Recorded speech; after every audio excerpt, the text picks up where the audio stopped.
Let's flow. Let's connect and flow. Welcome. Welcome to Soul Awakening podcast series, The Quantum Energy. And we're talking about light language today. All right. I am so happy to be here with you today. If you have made it to part 8, we are done with the series after this. And there will be some more at a later date about science and spirituality converging because they do intersect. They are not saying the exact thing, this exact same thing, but they are two sides of the same coin. They're just expressing differently. Our spirituality talks a lot about our higher being and the science that we're learning about what goes on in our body. And the more science opens up and learns more about the universe, it learns more about our body, because our bodies are part of the universe. They have the same energy in them. They're just expressing differently.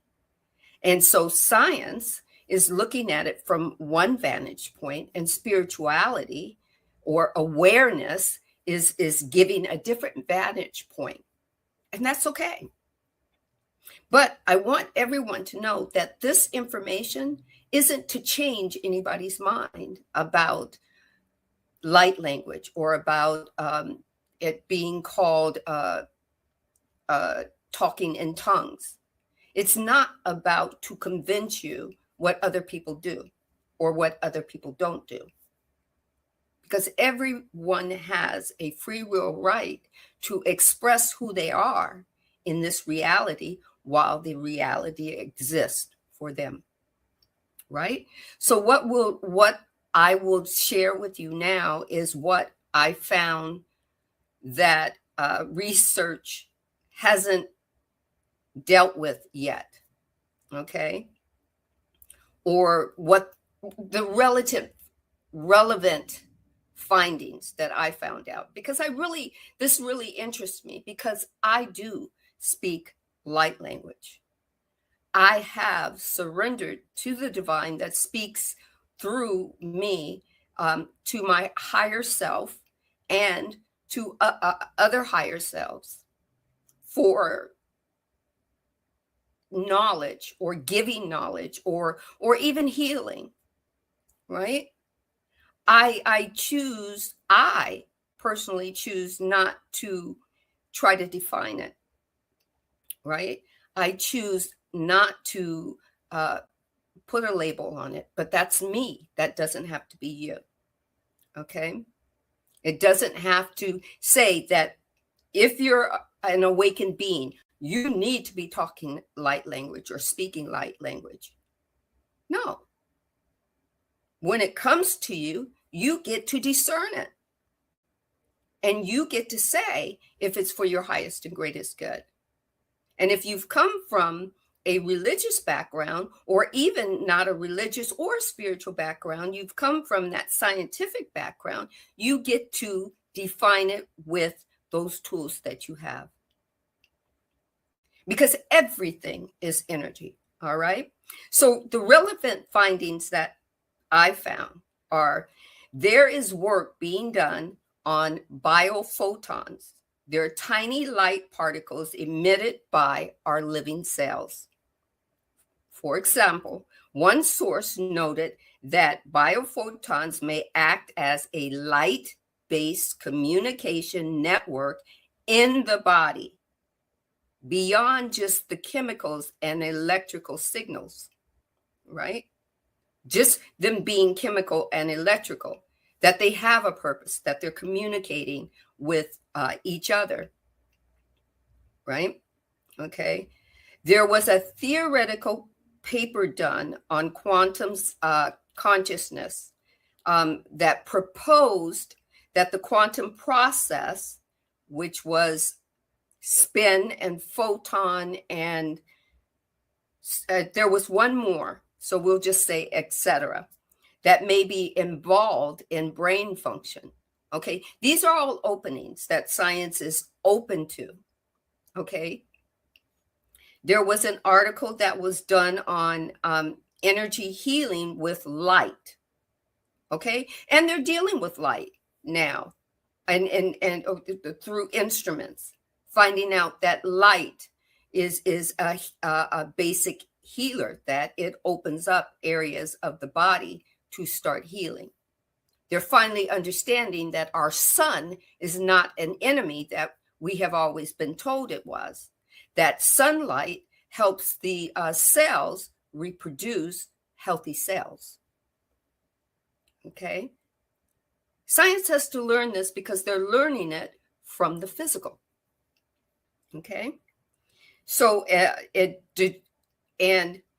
describes the healing of light with a light-based modality like color or visualization, that it claims that the energy shifts the field that supports healing.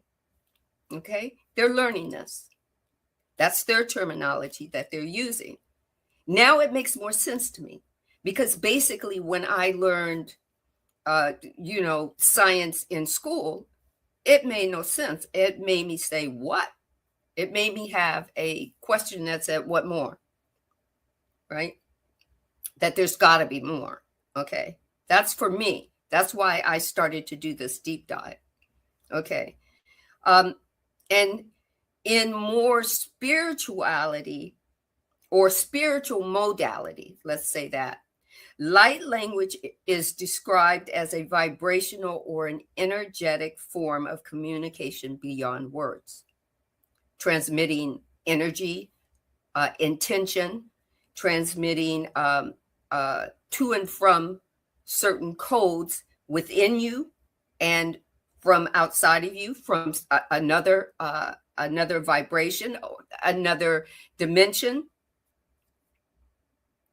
to communicate across the vast universe that the divine is speaking to us from within and from without, right? One document by Katiana Cordoba, and it's called Light Language, states that light language shifts your energy into a higher frequency. It triggers your brain into the gamma state or gamma wave state. So, and through this, it appears to give you more interpretive information. Science is just opening up this caveat. You can tell they're opening up this caveat by the advances of machinery that they are using with light energy. Okay. So, okay. So light language as a spiritual or energetic modality that many are experiencing, including myself. Some practitioners call that a vibrational form of expression, right? Some call it a symbolic or gesture that of energy that emits codes, as we said. Scientists has told us that they believe everything is energy and everything is vibration. This is quantum physics. So light language is practice that it may be understood by science as being a vibration or a frequency, a way of transmitting energy beyond an ordinary verbal communication. But they need to do more testing, because that's what they do, is test, have a theory, test it, and test it again, and until it becomes fact for them. They're not saying that it doesn't exist. They're trying to figure out how it does. Right? How is this meaningful? Because science, their evidence is still emerging. It encourages you to explore the open awareness, not the necessity of expecting an outcome or proof, but just expanding the awareness to find out more. Right? Finding out more about biophotons, about the field research, looking it up for yourself. I had to look it up. It wasn't easy to find, and sometimes they didn't have the people's names that documented this, because I had to even go deeper. And sometimes that takes time. So I'm giving you what I found, okay? But this means you can go find it too, right? So these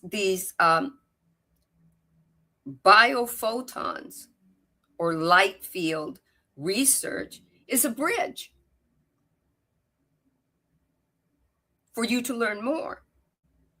Scientists started figuring out that cells emit energy or light, and they carry energy.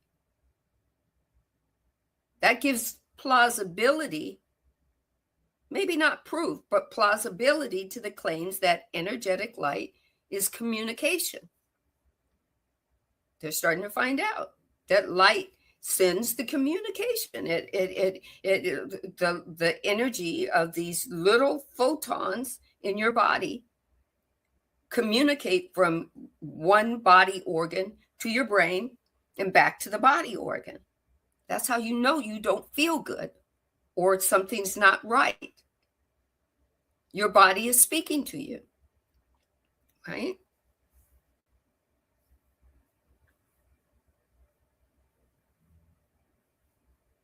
Right? Okay, scientists say, proceed with caution. That being mindful of claims that light language cures all or activates DNA instantly without support, you have to take that. You have to go and dive into that and find out how it works for you, right? How it works for your highest and greatest good.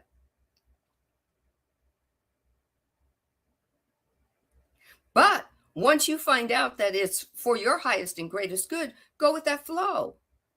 I know I do. I know what I'm called to do. I know how it feels for me. Now, when I'm speaking light language, it might be to an individual that receives it, and it might be somebody else that comes in the room that goes, I don't understand that. I don't believe in that. It's not for them. Right? It's where a person is grounded. You get to combine your practices, your calling. And your calling might not be for everyone. And just because science says they haven't figured it out doesn't mean it's not a viable communication grid. Right? Right? So keep grounded. Combine your practices with this if this is a new communication modality for you, combine your meditation, combine your already found awareness and your self-care with it. Right? Light language is a tool. It might not be for everyone. That's what I found, right? Okay, here are some relevant studies and research that I found. They did, you can look up biophoton emissions of the human body. Okay, look that up. It says that these emissions, aka the biophotons, are rhythmic, left-right symmetry. They vibrate and move through diseased states. Right?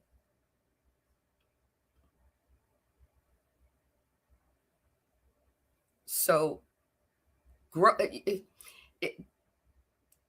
I mean, when I read that, I went, oh, okay.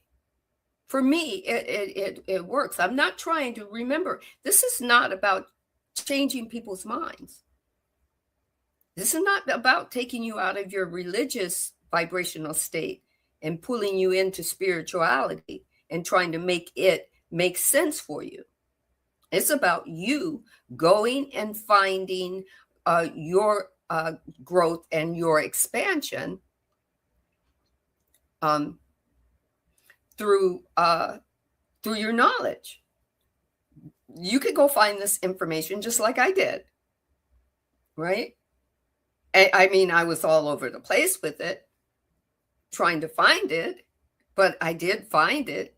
Maybe not in the, drop down quality where I can give you people's names and quote dates and whatnot. On this one, it's about energy, truly quantum energy. It's about a ancient energy that is just now, not just now, but over a certain period of time has been opened up to the science community, and they're diving in to this vibrational light quotient. That's actually, light can heal. Okay. So, and they're finding out more and more that it's within our biological system, right? It's introducing the idea of biophotons as emissions or emissions within our body. Look up the letters UPE under photon emissions. It's found in living systems. And it's not just in humans, it's in all living systems, all biological systems.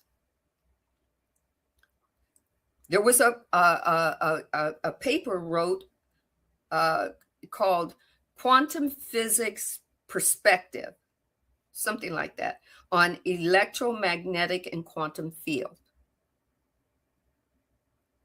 that were inside the brain. It discussed the classical brain waves. It discussed the quantum field and the different types of framework that may apply to your brain, to the energy, and to the field of all those systems combined together. Okay? This is just beginning of what we're going to dive into, right? They did an article called A New Model of Consciousness. I think it's more a new model of consciousness as a quantum field. It proposed that modeling consciousness via a quantum field theory approach was less proven in the sociology, but useful in the theoretical linking. They just got to do more work, right?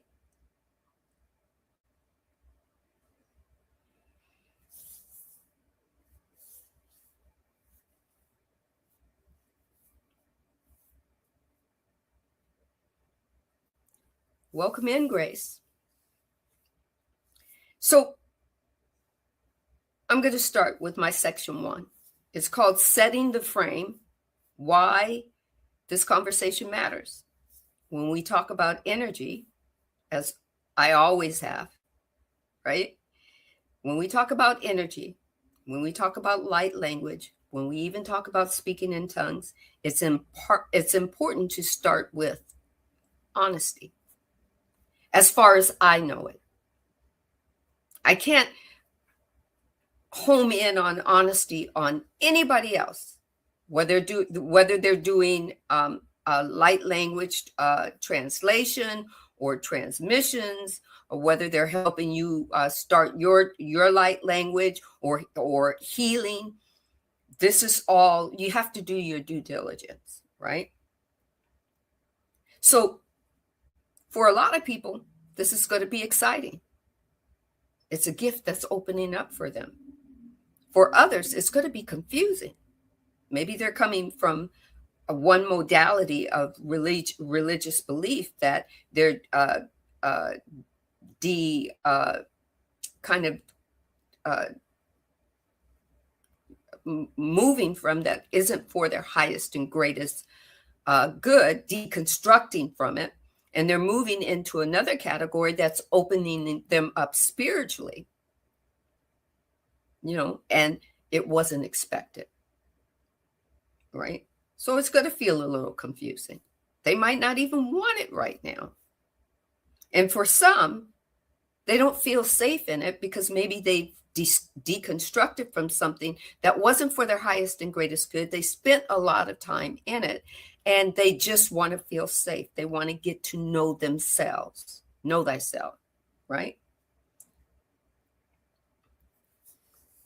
So how can I say that better? If you've had a spiritual or a religious experience where your autonomy was taken away, you're not going to feel safe in being bombarded by energy that you're not sure of, right? And guess what? For an individual, that is okay. Why? Because it's their growth and their expansion that they're moving through.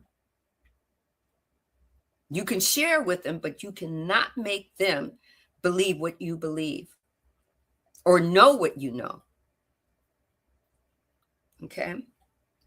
So this is not about making someone believe that light language is part of the narrative. It's not about that they have to, believe all of this in order to be on the spiritual tippy top.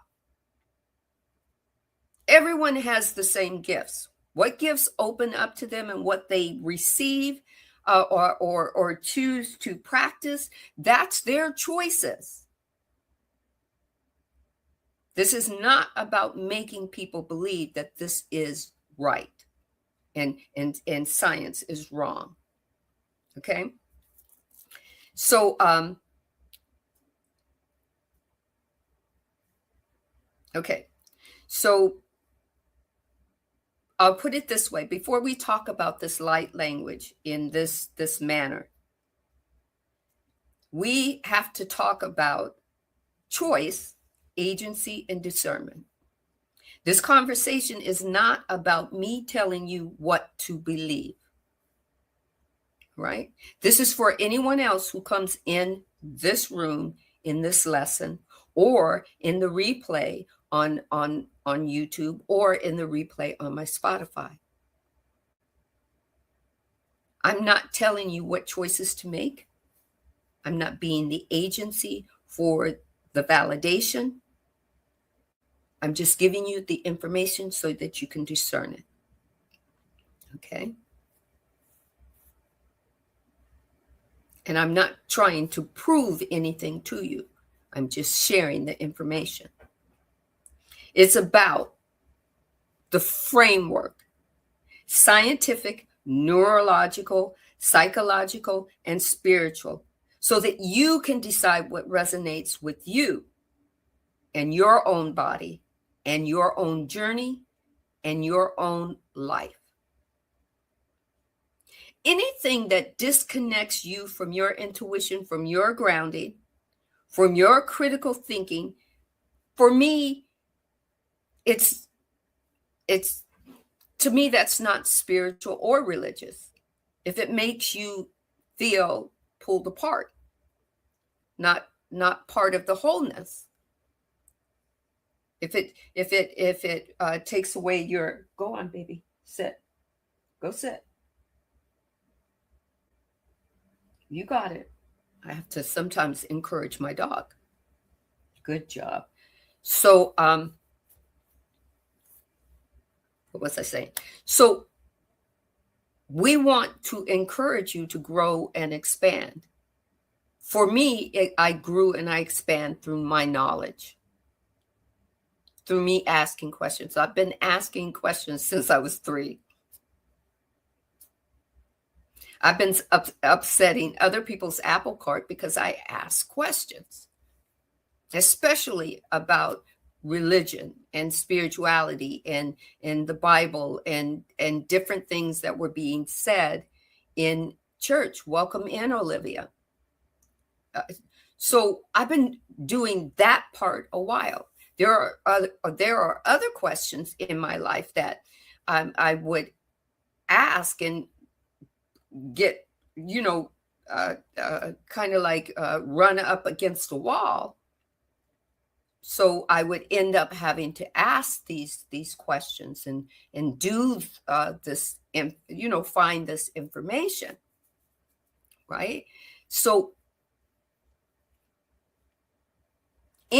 for me, I believe that anything that disconnects you from your intuition or your gut feeling, takes you away from your grounding, takes you away from your critical thinking, is not awakening.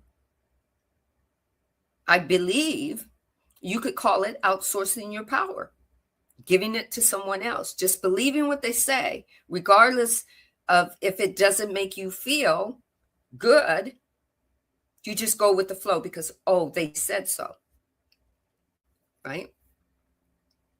So for me, my real awakening was due to the opposite. I needed to ask questions that helped me bring me back to myself. Even today was one of those days. Olivia knows, or actually not today, yesterday. And then she had to call me today to go, hey, are you okay, girl? Because my egoic self was putting some doubts there of, am I on the, still on the right path? Am I being called, with all these things that the divine has called me to do? What's going on? Because I got focused with other people and the way they were doing things, how they perceived their spirituality, or how they were blending their religiosity and their spirituality, and how, oh, it's not called a notion, it's called, where I would call it, you having your own perceptions. It was a notion, all about the different words. And I got caught up in that. That's vibration. Or listening to somebody, hearing them when they respond to the fact that I tell them I speak light language or I speak in tongues, and hearing that energy, that negative energy, right? And not and trying not to be dissuaded by it or hurt by it because they don't see me now. Do they see me in the same light? That's not my job to have them see me in the same light. I can help explain it. Now I understand explaining it scientifically and explaining it, spiritual. Hold on just 1 second. I'm going to mute.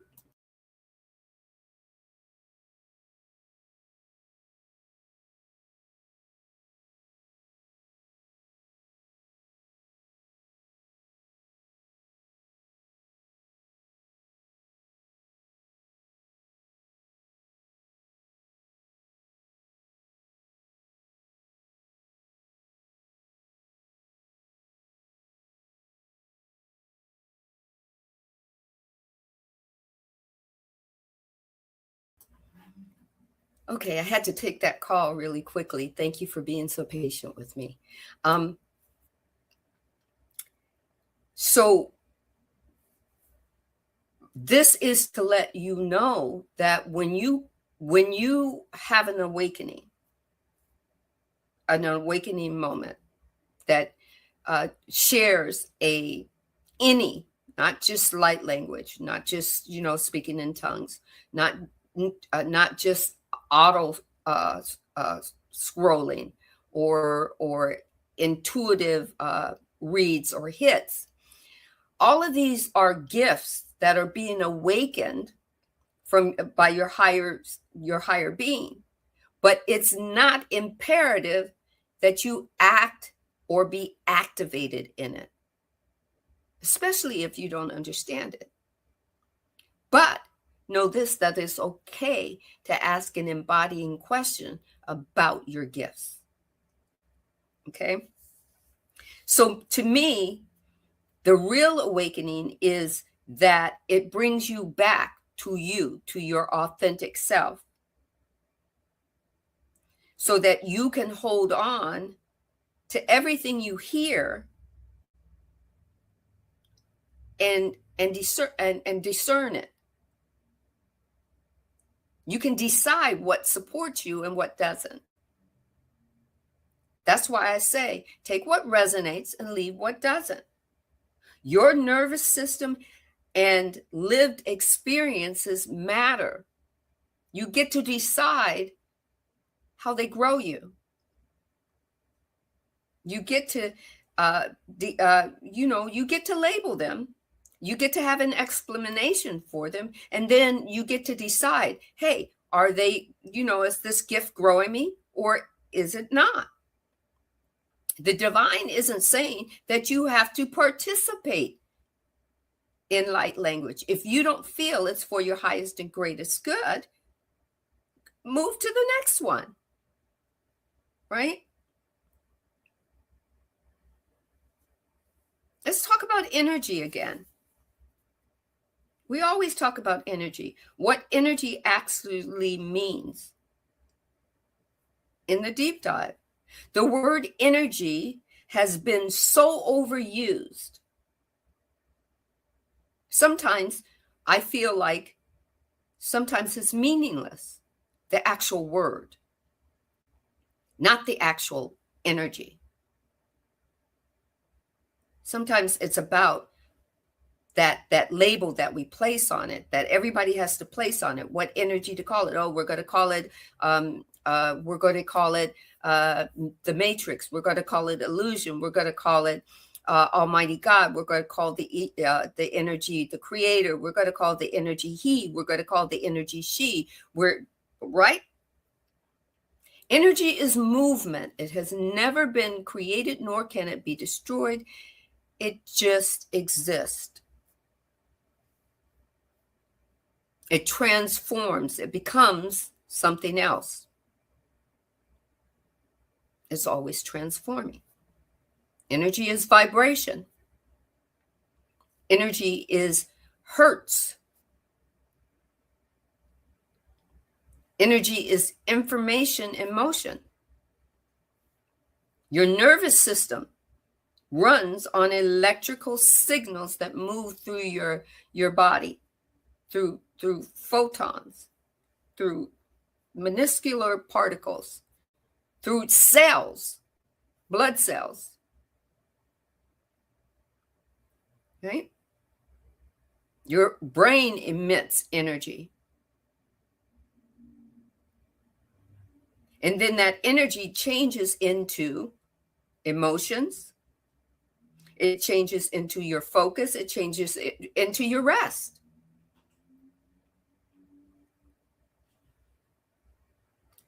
Exactly. Discernment is very, very important. It doesn't make you a bad person because you want to discern spirituality. It doesn't make you a bad person because you want to discern what calling you received in a download. right?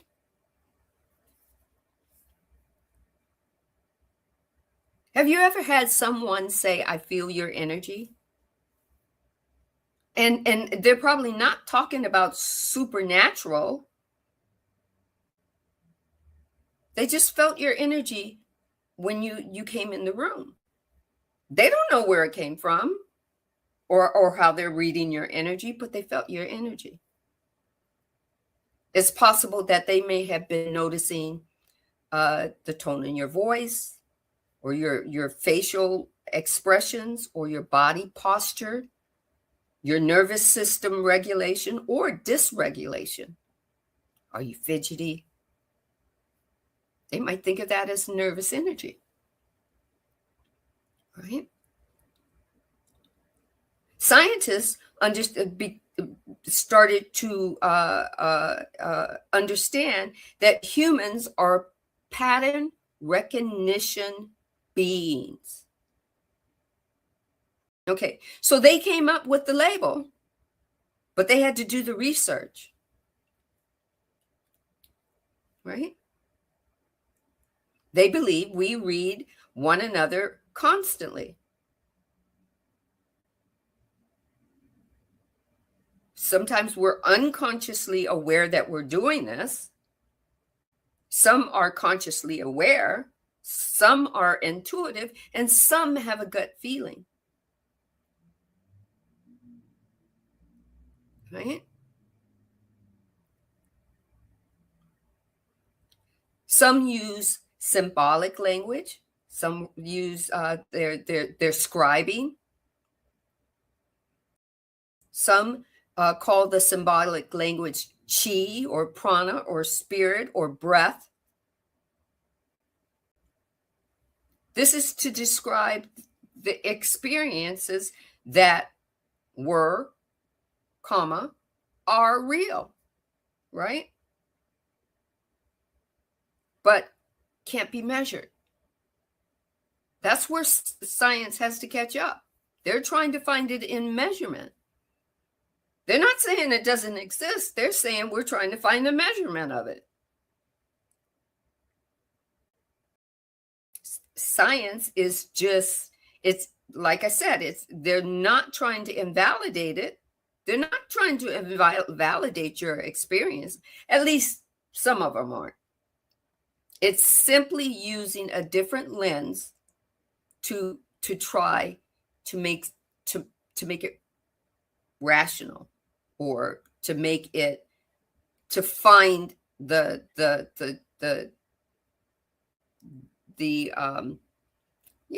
rational, so that they can write it down and say, okay, here's the proof is in the pudding. We found this.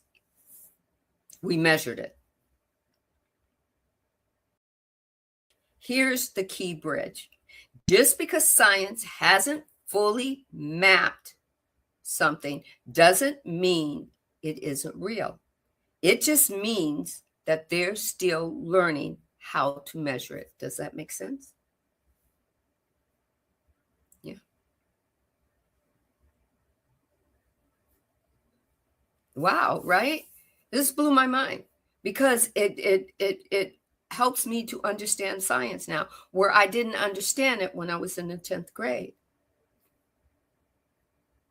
Right?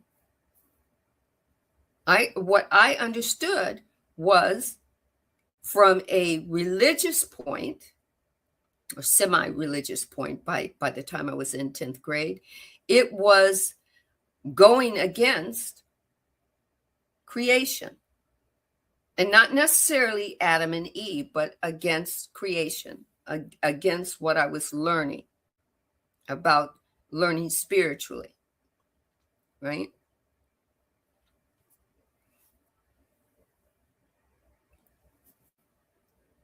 Thank you. Thank you. Thank you. Right? Okay, so section 3, biophotons. Once again, the body has a light emitting system. Okay? So let's talk about light. Not metaphorical light, but measurable light, which is how science does it. Okay. Research showed that living cells, they had to figure this out. They had to build machines that figured it, because they needed to figure out how the body worked. So cells emit ultra weak light, known as, we talked about this in the beginning of today's part 8, as biophotons. This light is not visual to the naked eye, but it can be detected with sensitive instruments. So that's why they're always, building bigger and better, because they need to peer into us to find out what our higher beings already know about us. What they found was these emissions, and I spell that word emissions, are associated with the metabolic processes, cellular communication. So your cells are talking to each other. They're also talking to your organs, and your organs are talking to the cells, and the cells are talking to your brain, your heart, your lungs, right? They also found out that this is associated with biorhythms and levels of stress or coherence in the body. Right? Your body, made up of all this light, is communicating. So they're finding out, maybe you might say they're behind the 8th ball, because we're communicating with the divine within us, and we're communicating with the universe as well. And when we sleep, we're communicating with going to different vibrational places. We're traveling, right?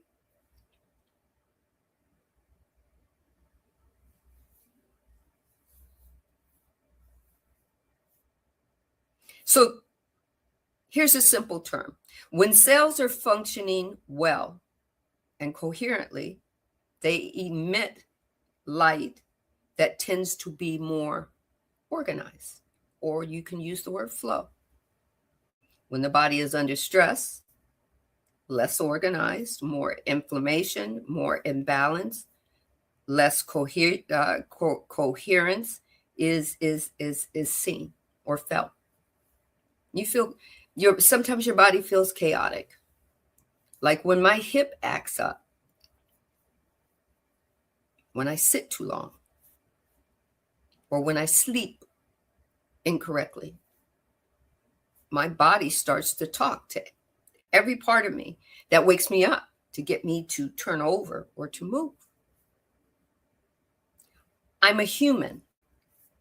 I'm a higher being with a human body, with a conscious and aware mind. And scientists are leaning towards the human part internally, trying to figure it out. That's okay. Okay.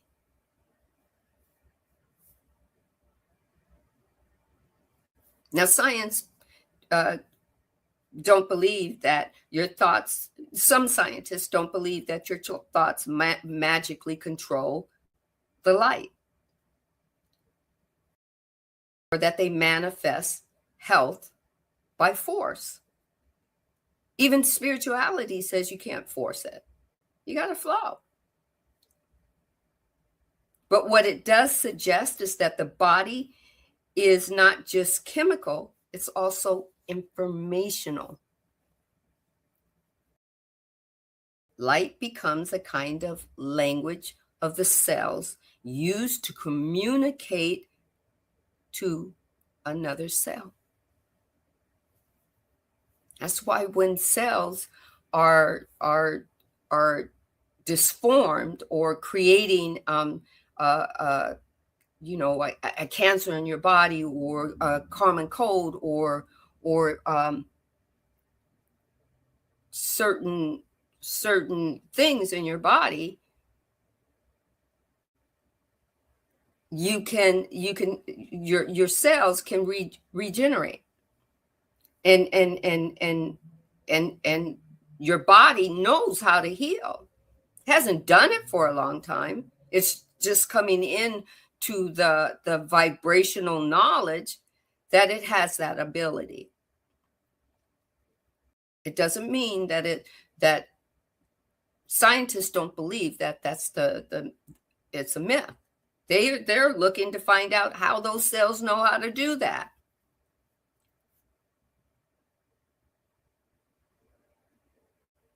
So light becomes a kind of language that cells use to communicate with one another. But the light has always been there in you.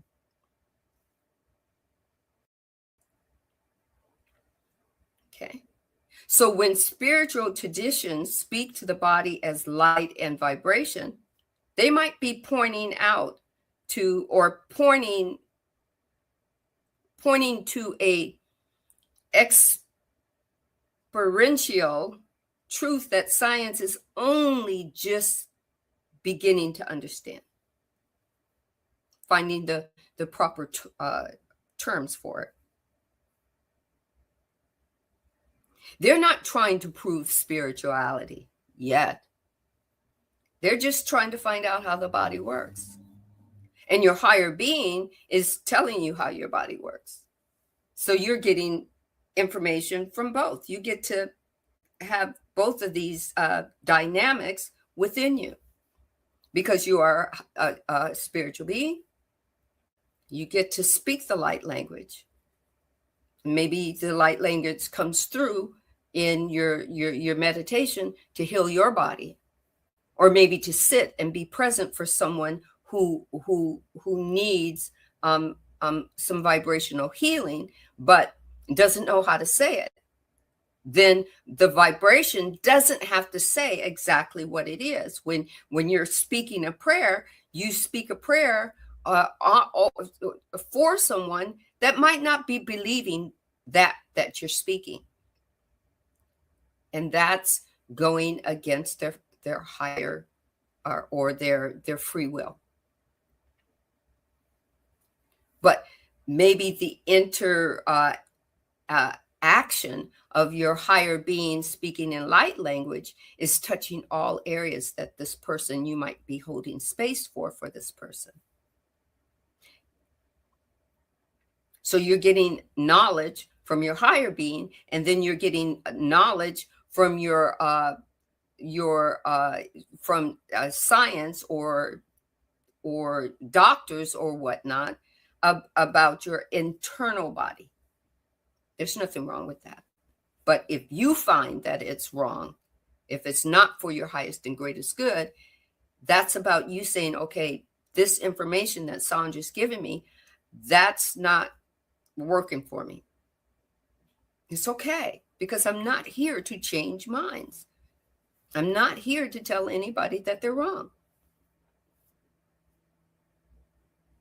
I'm not here to tell somebody that they need to stop being vegan because I'm not, or vegetarian because I'm not, or hearing somebody say, you need to be vegetarian because I am, and it works for me.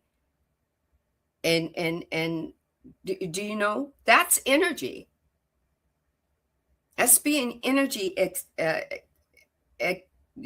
pushed out onto other people, right? Or to tell somebody, I believe in Christmas, so should you. Well, if they don't, they don't.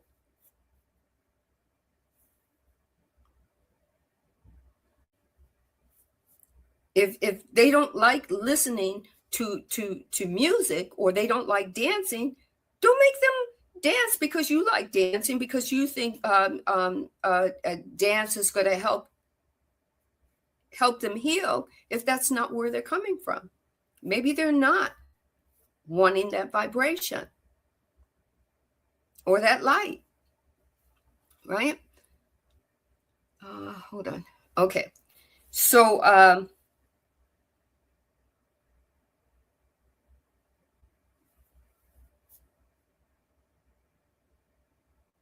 it's not about proof of spirituality or proof of science. It's about taking in the information and then discerning it. And where it works for you, it works for you. Right? It's a conversation starter between biology and awareness, which you are. You are awareness with the body or with biology. Blew me away. Okay, let's talk about section 4. Conscious quantum language and responsible bridging. Quantum physics is often misunderstood in spiritual places. So I'm going to be careful here. Quantum research shows that every small, that at very small scales, particle, I'm going to read this one, that particles have or behave like probabilities. They behave like probabilities in physical objects or solid objects. Okay. I knew me trying to wing it. I knew I was going to have to read it. Right? Observation and measurement affect the outcome. If you observe it, what are you giving it? How much of it are you giving it? Because particles are energy that are moving in waves. The moment, remember we talked about this in an earlier episode, that it's moving in a wave, it's going with the flow, and all of a sudden you observe it with whatever your thought is, or whatever your notion is, or whatever your perception is, and it becomes physical. It becomes part of your story, whatever that physicality is, right? It could become a situation, circumstance. It could become a conversation, right? The quantum research showed that reality is less fixed than it appears in an everyday scale. That in every day you focus on a particle, and it becomes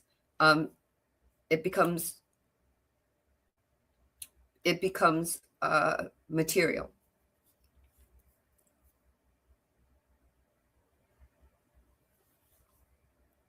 Blew me away. But I had to say, oh, that makes sense. Now I understand quantum energy from a scientific point of view. And they're saying the same exact thing from a universal law point of view. Right? Okay. Some researchers asked whether consciousness plays a role in this. So that's the door opening. Some argue that it's only about the measurement and not about awareness.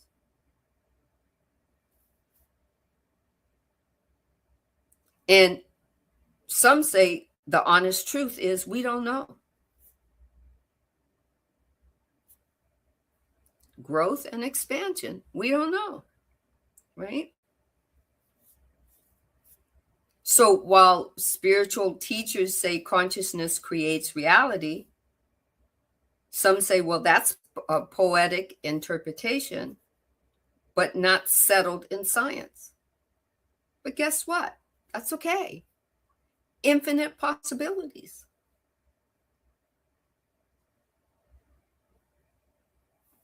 So how about maybe a more grounded way?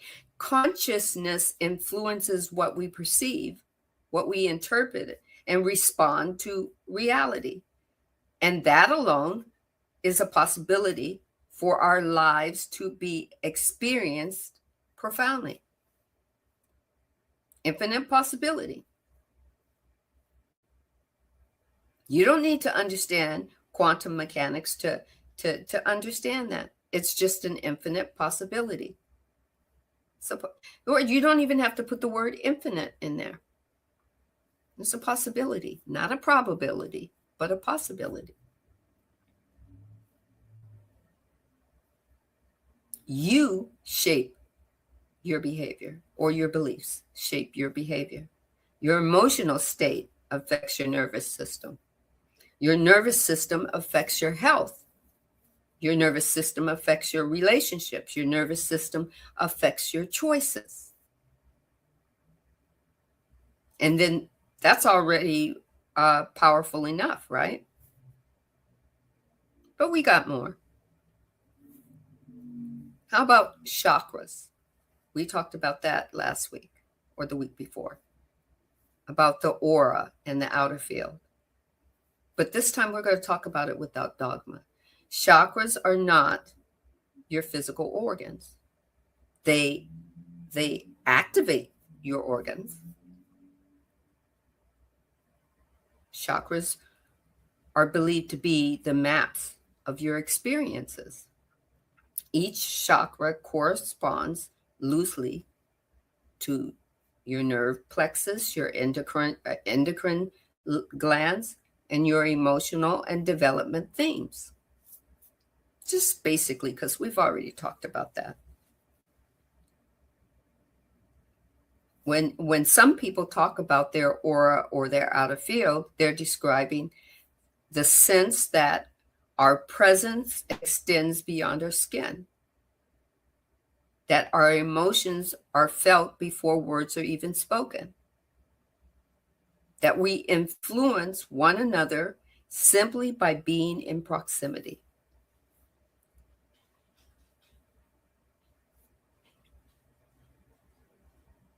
Again, this doesn't require belief.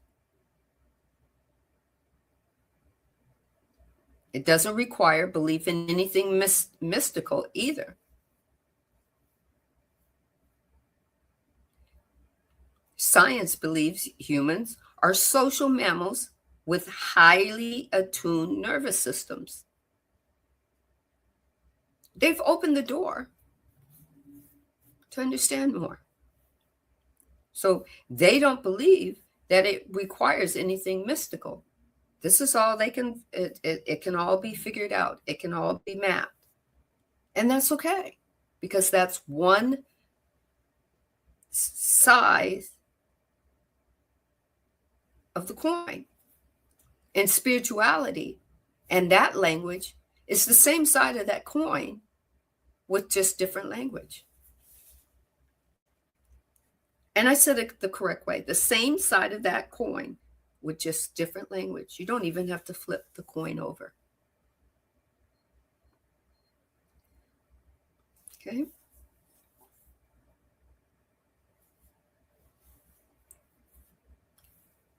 What spiritual language does is give us, or what it believes that is possible, that it gives us symbolic tools to work with the sensitivity of intentionality.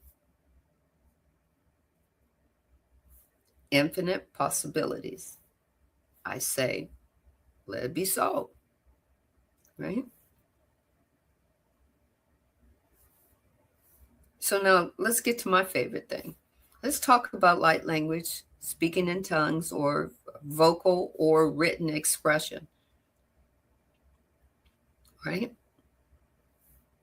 Across culture and religions, humans have entered, they have altered, and they have expanded states of consciousness where law or the universal laws of language becomes nonlinear.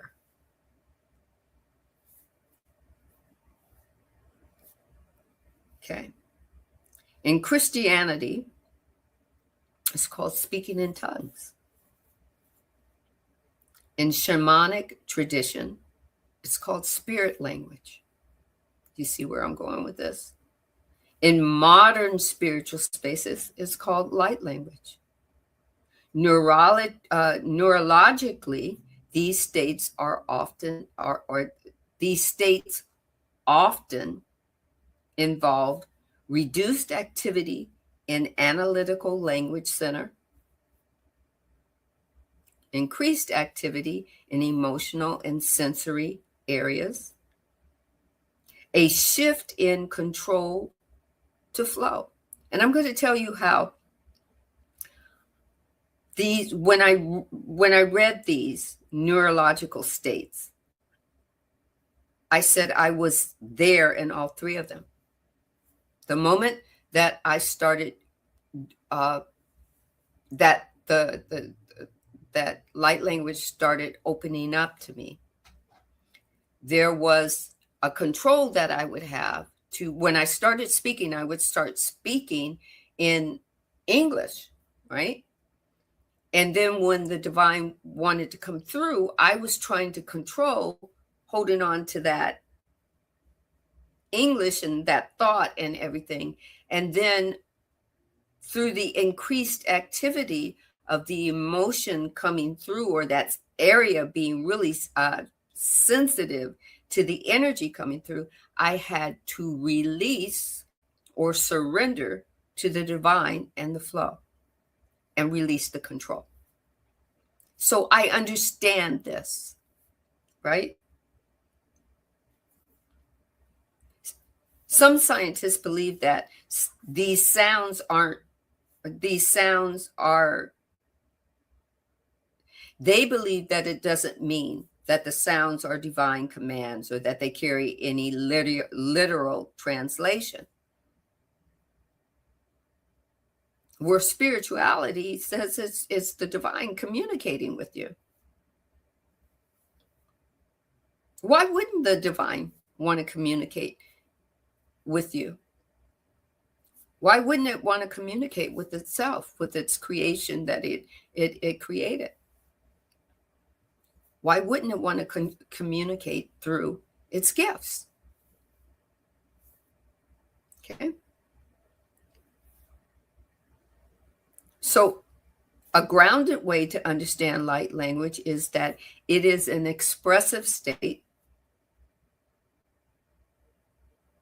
This is what is believed, that it's an expressive state, not a communicative one, but expression is a communicator.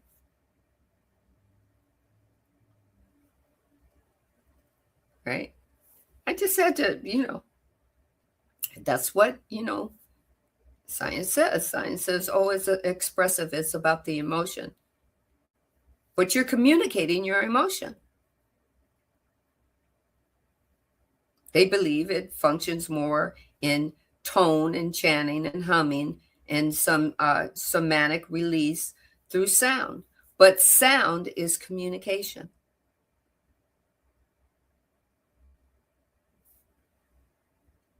Okay?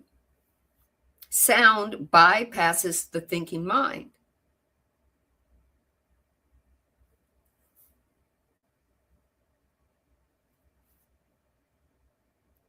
For some people, this feels regulating and freeing. For other people, it feels overwhelming and unnecessary. And both feelings are valid.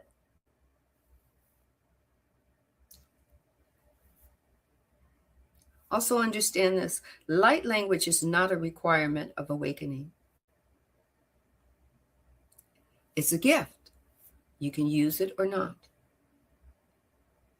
It is not a sign of spiritual advancement. Just because I speak light language and somebody doesn't mean I am better or higher than them. No. They chose to answer maybe a different calling. or use a different gift.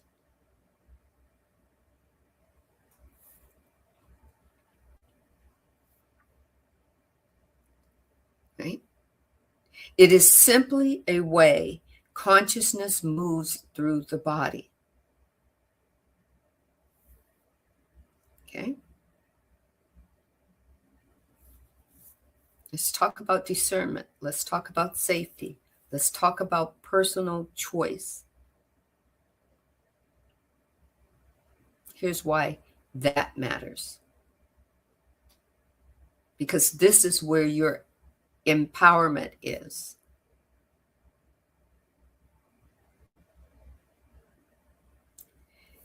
If you practice anything or you don't practice something, you get to decide, does it disconnect you from your body if you're practicing it? Or does it bring you into wholeness? If you're practicing something and it undermines your critical thinking or your discernment, and it takes you out of your wholeness, you get to ask that question, is this for my highest and greatest good? Again, are you creating dependency on scientific teachers or spiritual teachers, and it's not for your highest and greatest good? You need to discern it.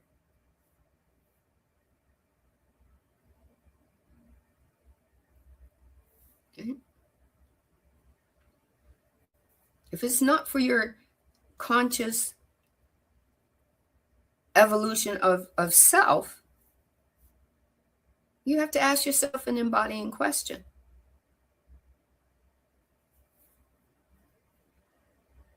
A real awakening might possibly look like you start to increase self-trust, or possibly start to improve on your emotional regulation, or deep dive into compassion,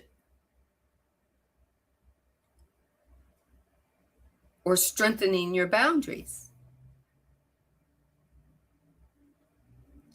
Light language is a gift. It's optional. You can take it or not. You can use it or not. Energy work is optional. You can be a powerful energy worker, or you don't have to answer that call. The only thing that's essential is you being aware of that.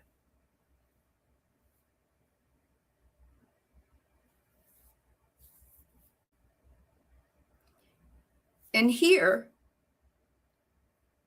in Section 8, it's about integration. It's about you deciding for you and letting other people decide for themselves. It's not a question of, is light language real? Here's a question. You get to ask yourself, does this help me feel more present?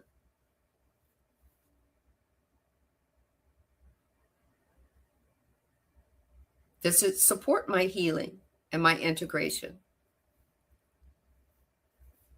Does it help me respect my autonomy and my own nervous system?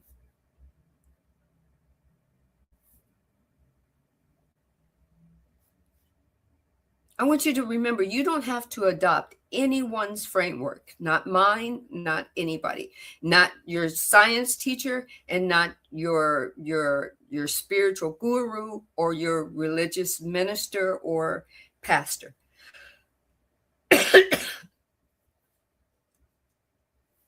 You are allowed to be courageous,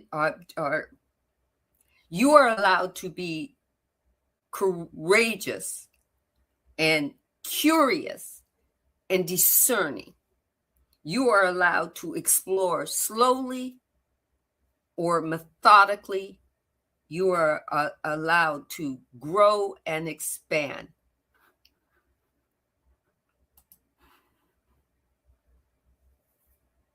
And you are certainly allowed to say no to anyone, to me.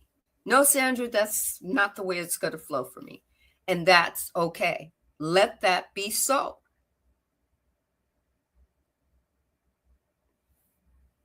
It's about becoming more inhabited in who you are, your authenticity.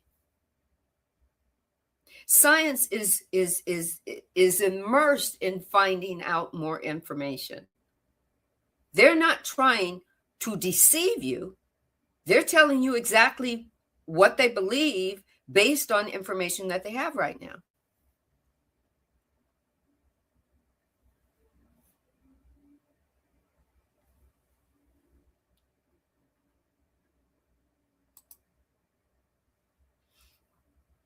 Power lives in your choices. Your choices. Your choices to be whoever you're going to be, with whatever gifts that the divine has opened to you. You get to say no to the divine.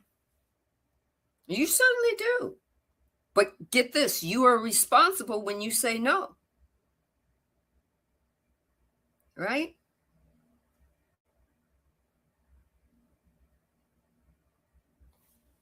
You are responsible when you say no.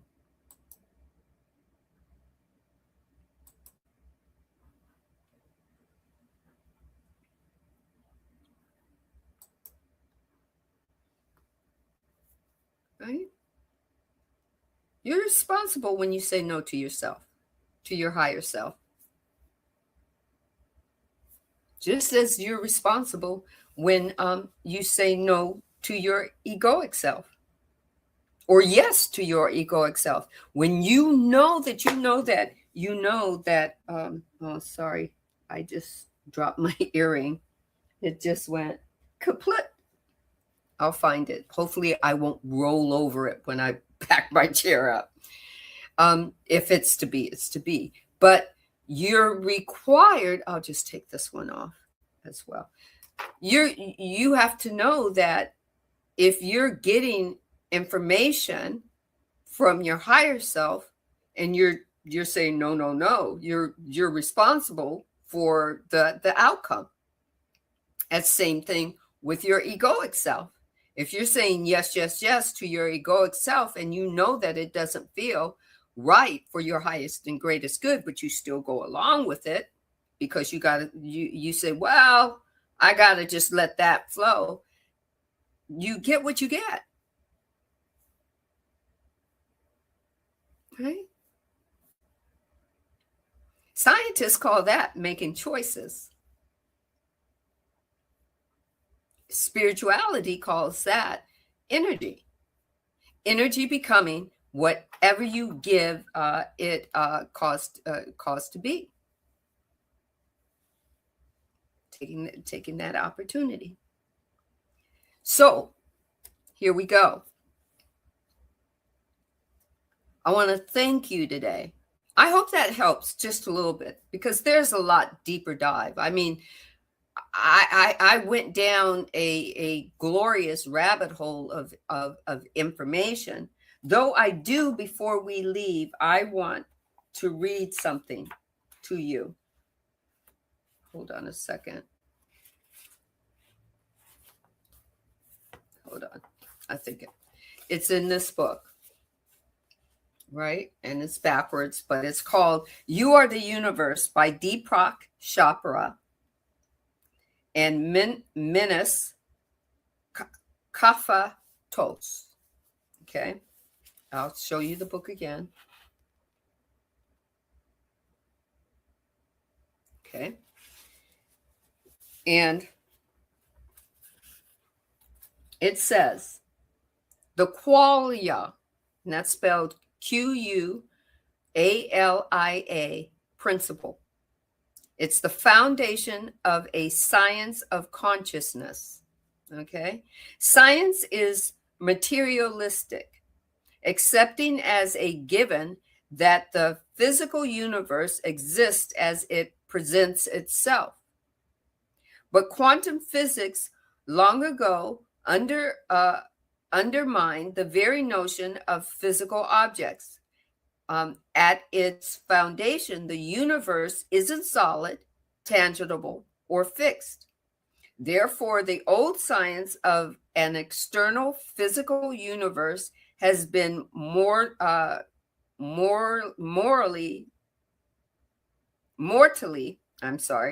wounded by the new science of quantum physics. Okay, I'm kind of the shadow is starting to come over here because the sun has now gone down out of my window. Okay. This ambiguity opens the door for an entirely new interpretation of nature, qualia science. If physicality is radically compromised, what can be taken as a reliable foundation for future science? The one constant that is rejected by materialists is called consciousness. Consciousness makes all experience possible. Attempts to exclude in from objective experiments cannot elude this fact. Qualia science begins with the assertion that consciousness is not a trait that evolved from a material basis until it fully emerged in human beings. Consciousness is fundamental and without cause. It is the ground state of existence. As conscious beings, humans cannot experience, measure, or conceive of a reality devoid of consciousness. Consciousness is the ground state of normal reality. It behaves like a field in all respects, like quantum fields for matter and energy. As in any field, consciousness reacts or interacts with itself. This interaction proliferates into every specific form of consciousness, such as our own. And in parentheses, it says, consciousness did not arise as a secondary property of atoms or molecules over time. But it must be understood that there is a deeper level of consciousness that has no dimensions because any dimension in space-time contains qualia. And in itself, pure consciousness has no qualia. It is the source of qualia, just as the quantum vacuum is the source of quanta. Consciousness can be considered the field of all fields, since it is the field that makes possible the existence of all fields. Every specific form of consciousness, whether it be an elephant, a porpoise, a rhesus monkey, or a person, experiences the world subjectively. Individual subjectivity remains within the field of consciousness, which is its source. No form of consciousness is isolated from its source, just as no electromagnetic activity is ever isolated from the universe